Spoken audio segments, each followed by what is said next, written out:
The golden stories में आपका स्वागत है। आइए सुनते हैं इस्मत जी की लिखी कहानी घूंघट।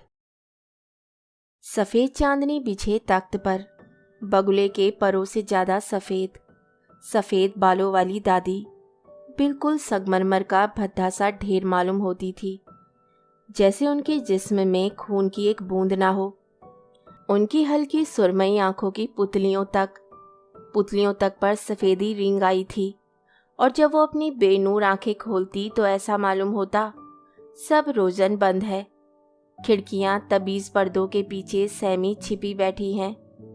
उन्हें देखकर आंखें चौंधियाने लगती थी, जैसे इर्द गिर्द पिसी हुई चांदी का गुबार मुअल्लक हो, सफ़ेद चिंगारियां से फूट रही हों।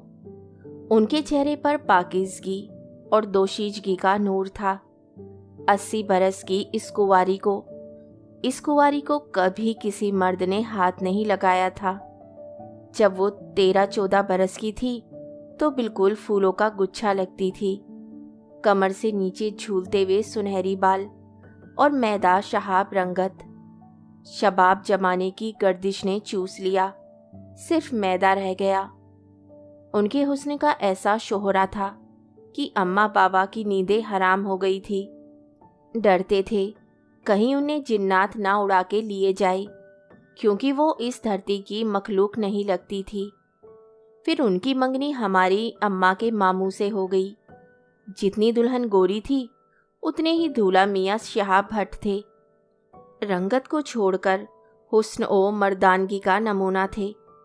क्या डसी हुई फटकारा आंखें, तलवार की धार जैसी खड़ी नाक और मोतियों को माद करने वाले दांत, मगर अपनी रंगत की स्याही से बेतना चिढ़ते थे। जब मंगनी हुई तो सबने खूब छेड़ा, हाय दूल्हा हाथ लगाएगा तो दुल्हन मैली हो जाएगी, आय हाय चांद को जानो ग्रहण लग जाएगा। काले मियाँ उस वक्त 17 बरस के खुदसर बिगड़े दिल बछड़े थे। उन पर दुल्हन के हुस्न की कुछ ऐसी हैबत तारी हुई कि रात ही रात जोधपुर अपने नाना के यहाँ भाग गए।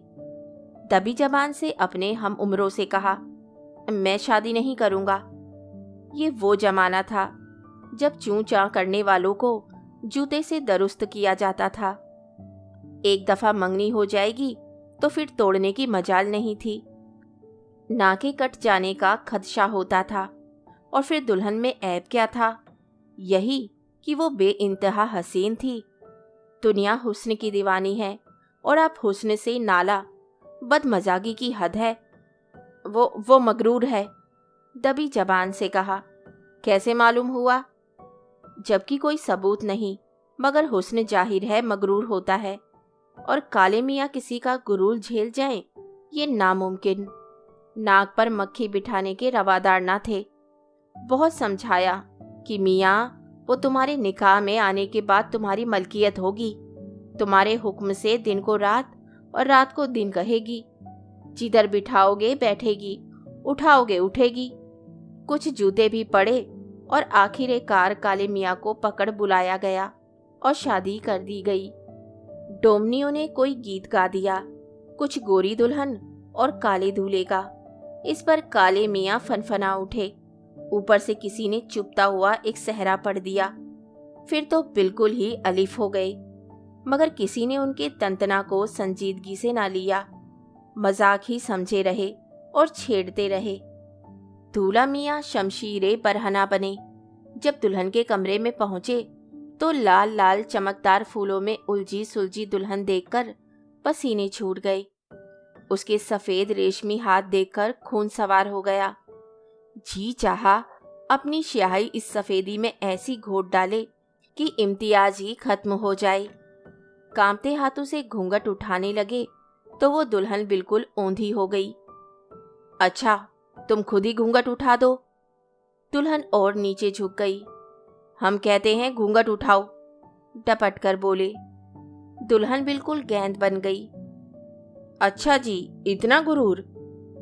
दूल्हे ने जूते उतारकर बगल में दबाए और पाइन बाग वाली खिड़की से कूदकर सीधे स्टेशन, फिर जोधपुर। इस जमाने में तलाक वलाक का फैशन नहीं चला था।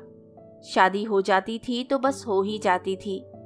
काले मियाँ 7 बरस घर से गायब रहे। दुल्हन ससुराल और मायके के दरमियान मुअल्लक रही।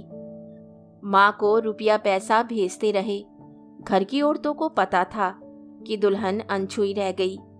होते होते मर्दों तक बात पहुंची। काले मियाँ से पूछगछ की गई। वो मगरूर है। कैसे मालूम कि वो मगरूर है? हमने कहा घूंघट उठाओ, नहीं सुना। अजब गाउदी हो। अम्मा कहीं दुल्हन खुद घूंघट उठाती है? तुमने उठाया होता। हरगिज नहीं, मैंने कसम खाई है।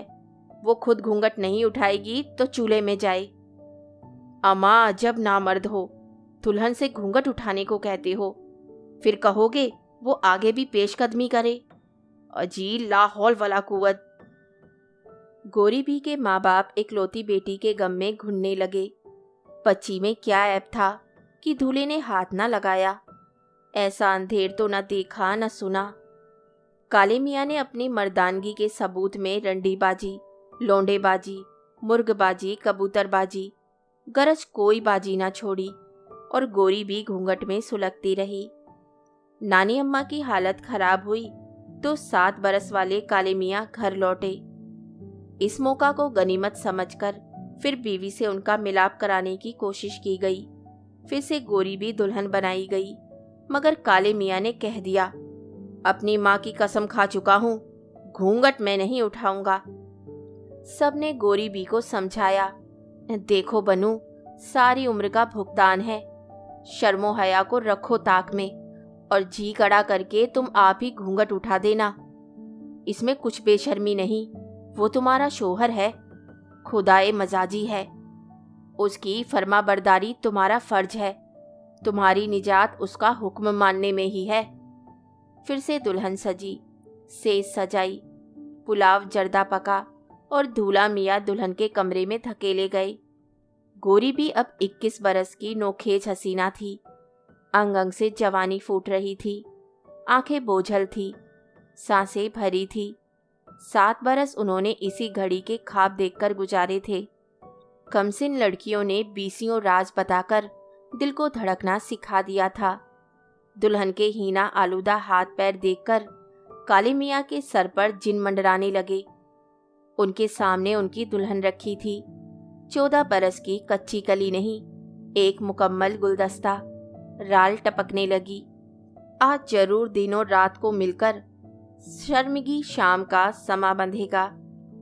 उनका तजुर्बेकार जिस्म शिकारी चीते की तरह मुंहजोर हो रहा था। उन्होंने अब तक दुल्हन की सूरत नहीं देखी थी। बदकारियों में भी इस रस भरी दुल्हन का तसव्वुर दिल पर आरे चलाता रहा था। घूंघट उठाओ, उन्होंने लरसती हुई आवाज में हुक्म दिया। दुल्हन की छंगुली भी ना हिली। घूंघट उठाओ, उन्होंने बड़ी लजाजत से रोनी आवाज में कहा। सुकूत तारी है। अगर मेरा हुक्म नहीं मानोगी तो फिर मुंह नहीं दिखाऊंगा। दुल्हन टस से मस ना हुई। काले मियाँ ने घूसा मारकर खिड़की खोली और पाइन बाग में कूद गए। इस रात के गए वो फिर वापस ना लौटे। अनछुई गोरी भी 30 साल तक उनका इंतजार करती रही। सब मर खप गए। एक बूढ़ी खाला के साथ फतेहपुर सिकरी में रहती थी कि सुनावनी आई, दूल्हा आए हैं। दूल्हा मियाँ मोरियों में लोट पीट कर अमराज का पुलंदा बने आखिरी दम वतन लौटे। दम तोड़ने से पहले उन्होंने इल्तिजा की, गोरी बी से कहो आ जाओ कि दम निकल जाए। गोरी भी खंबे से माथा टिकाए खड़ी रही। फिर उन्होंने संदूक खोलकर अपना तार तार शहाना जोड़ा निकाला, आधे सफेद सर में सुहाग का तेल डाला और घूंघट संभालती लबे दम मरीज के सिराने पहुंची। घूंघट उठाओ, काले मियाँ ने नजह के आलम में सिसकी भरी। गोरी बी के लरसते हुए हाथ घूंघट तक उठे और नीचे गिर गए। काले मियाँ दम तोड़ चुके थे। उन्होंने वहीं उकड़ू बैठकर पलंग के पाई पर चूड़ियाँ तोड़ी और घूंघट की बजाय सर पर रंडापे का सफेद दुपट्टा खींच लिया। कहानी सुनने के लिए धन्यवाद। तो इसी के साथ मैं आपसे विदा लेती हूँ और कल फिर मिलती हूँ एक नई कहानी के साथ।